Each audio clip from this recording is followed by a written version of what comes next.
Hello Madrid, bienvenue à vous pour cette vidéo. On va parler, apparemment le PSG veut se venger du Real Madrid. Vous savez quoi? Ils veulent se venger comment? En soi-disant prenant un des milieux, soit je sais pas, Valverde, Camavinga, Tchouaméni. Allez-y, vous pensez que c'est le Barça là? La clause, pensez que c'est 50 roubles, la clause de Valverde ou de Tchouaméni ou de Camavinga? C'est 1 milliard. Si vous avez des milliards, bah posez-les, posez 3 milliards et prenez-les. Prenez-les, franchement, on sait quoi faire avec les 3 milliards.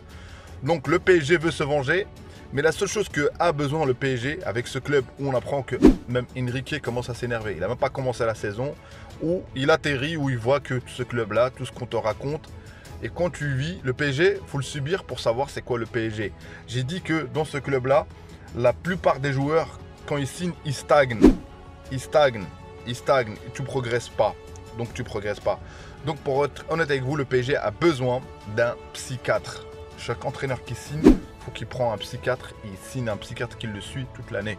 Parce que franchement, dans ce club-là, il y a de quoi péter les plombs. Qui dirige? Qui fait quoi? Qui Doha? Qui Paris? Bref, on ne sait pas. Qui Macron? Donc ce club-là, il y a beaucoup de problèmes.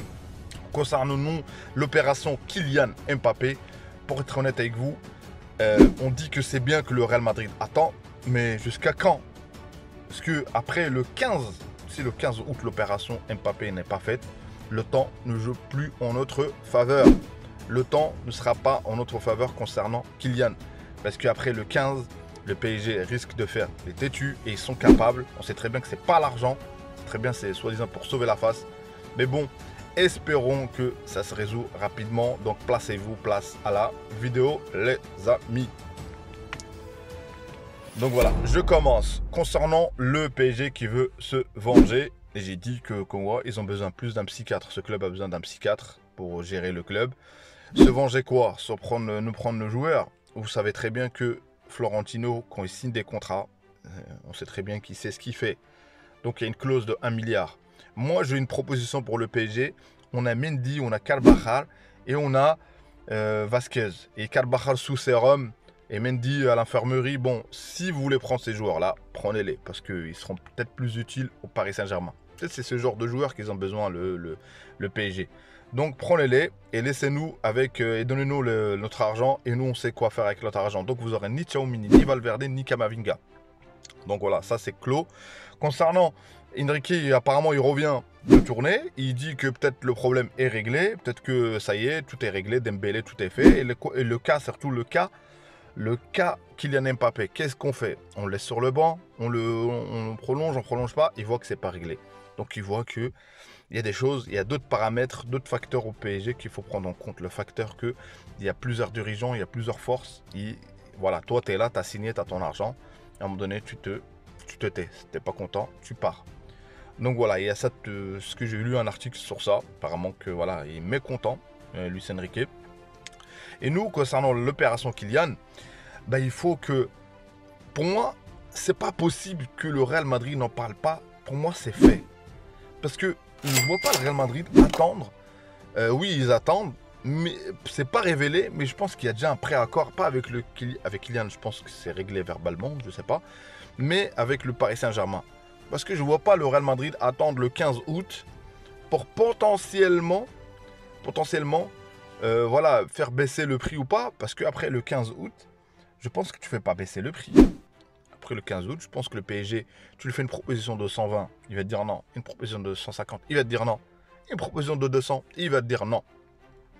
Donc c'est pour ça que je reviens aux communautés, je sais pas quoi, le journal qui est proche ou le site là qui est proche du Paris Saint-Germain, que l'opération est 250 millions. Je pense que l'opération se fera à 225 et je pense que tout a été fait. Tout a été fait. Là, toute une question de propagande. Fabrice Romano en parle et tout, mais je pense que même lui n'est pas informé. Mais je pense que la négociation a été faite avec l'Émir directement, parce que ce soit l'Émir et Florentino Pérez. Et là, on veut emmerder, faire semblant, sauver la face, le Paris Saint-Germain, faire maintenir le suspense jusqu'à la fin. Parce qu'une fois qu'il part Mbappé, ils vont se dire, bon, on recrute qui? Là, on essaie de remettre la faute sur Kylian Mbappé. Voilà, pour faire échapper la pression sur le PSG et mettre la pression sur Kylian. Et là, la pression sur le Real Madrid. Mais le 9 ne serait jamais resté vacant comme ça si il n'y avait pas un grand neuf qui arrivait. Alors là, toutes mes vidéos que j'ai fait, tout ce que j'ai fait comme vidéo, tout ce que... Voilà, je peux me tromper. Mais là, si je me trompe, ce serait grave pour moi. Ça serait grave parce que je me dis que le Real Madrid n'aurait jamais un grand club comme ça. Et voilà. Et la saison qui bientôt va démarrer, est-ce que on verra à ce moment-là débarquer Kylian ou pas? Est-ce qu'il viendra comme Cristiano? Et franchement, c'est une phase, c'est un tournant. C'est un tournant pour le football, c'est un tournant. Parce qu'aujourd'hui, il y a des multinationales, il y a des pays, des États qui ont des clubs.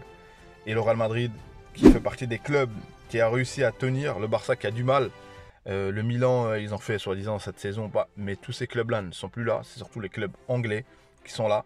Et le Real Madrid, dans cette, voilà, avec sa manière de gérer financièrement, c'est pour ça que je dis que notre président, les rumeurs soi-disant de départ, pour faire partir Florentino, il faudra le kidnapper, il faudrait venir le kidnapper, sinon lui, il partira jamais. Et en tout cas pas maintenant. S'il partira, c'est une fois qu'il aura nommé le stade, le Bernabéu, à son nom. Donc je pense que c'est ça. Donc voilà.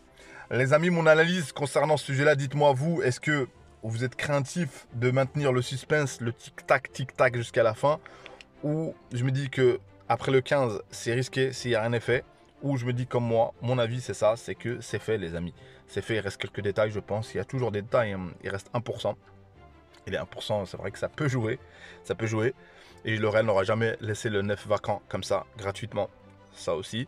Et concernant l'attaque, voilà, les contre-attaques, concernant la rumeur, le départ de Florentino, concernant soi-disant qu'ils vont nous prendre des milieux, en sachant que nous, on a des clauses. Le Real Madrid va pas les vendre, à part si tu poses une somme de crack. J'ai dit 1 milliard, prenez-les. Et voilà. Et les latéraux, et la proposition que j'ai fait, vous avez Mendy, Carvajal, des stockages. Ça ferait plaisir. Franchement, moi je suis opérationnel en ce moment. S'il y a de vous, de mes abonnés qui sont opérationnels pour prendre la place latérale, postulez. Il y a moyen d'avoir sa place dans... voilà, on rigole un peu. Mais voilà, c'est parce que ces joueurs-là m'énervent vraiment. Et j'ai dit la proposition Rudiger. Moi, quitte à jouer avec Rudiger, hein, franchement, au moins défensivement, on sait qu'il est capable. Franchement, quitte à mettre à la place de Carvajal, Rudiger. Franck Torres, on va l'essayer. On verra bien.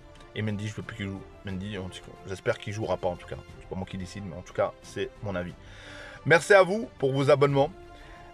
Pour ceux qui me découvrent, moi c'est Abdel Football. Ça parle de football, les amis. Voilà, ça parle de football, ça parle de ça. Le football, le Real Madrid, notamment mon club de cœur.